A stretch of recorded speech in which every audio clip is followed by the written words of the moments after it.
All right, so back with the Ford. Finish the sway bar links.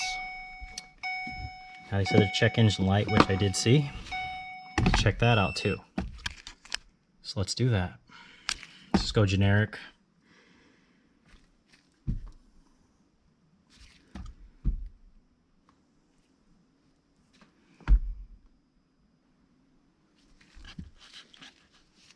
Okay, one code found.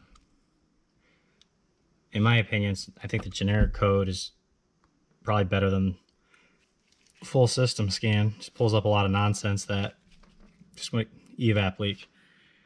0442 evap system leak small. All right, let's check it out.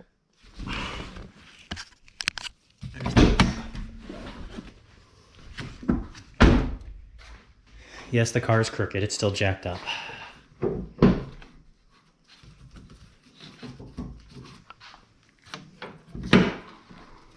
No hood struts. Since it's a small leak, I'm gonna break out the Auto Tool smoke leak detector.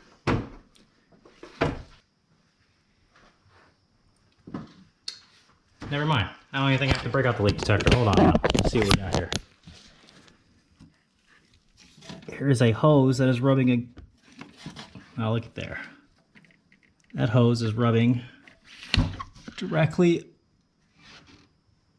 Okay, so it goes from here, up and around, down, and it's wrapping and touching that. Looks like, yeah, it's wrapping the alternator.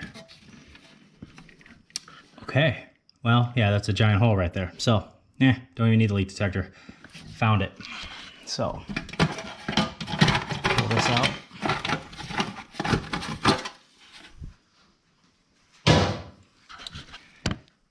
And it's this one right here.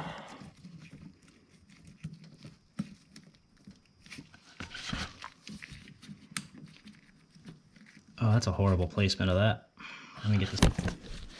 Okay, got that off. It goes down behind the motor. Good thing I still have the car jacked up. So for this fix, this is one of those you're gonna have to pass fixes.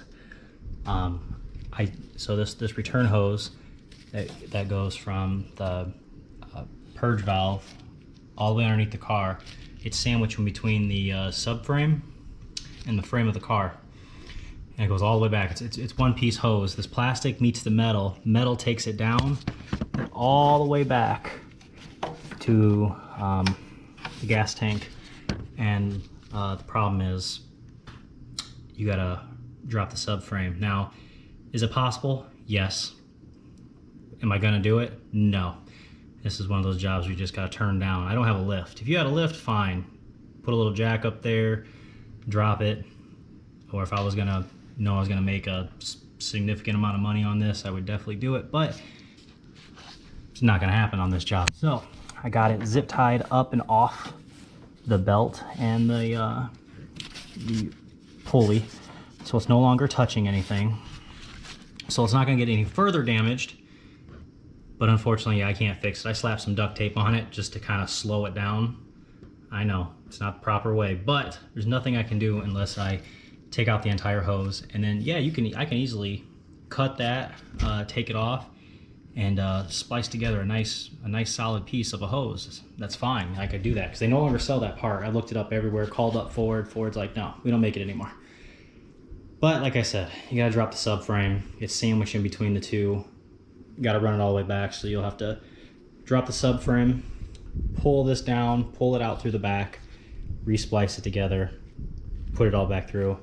Again, not gonna happen. So this video sucks, but if you have that problem and you got that return hose, now you know how to fix it. And actually, as I looked, someone else has been back here, because if you look right, oh, you can't see it, but right down in between that crack right there, there's the holder for the base of this hose. So this hose is probably 6 inches forward of where it should be, I'm seeing. I've also noticed a couple other wires that were rubbing somewhere. So like I said, I got everything zip tied up and away from the belt and pulley. And let's get this car out of here. See you next time.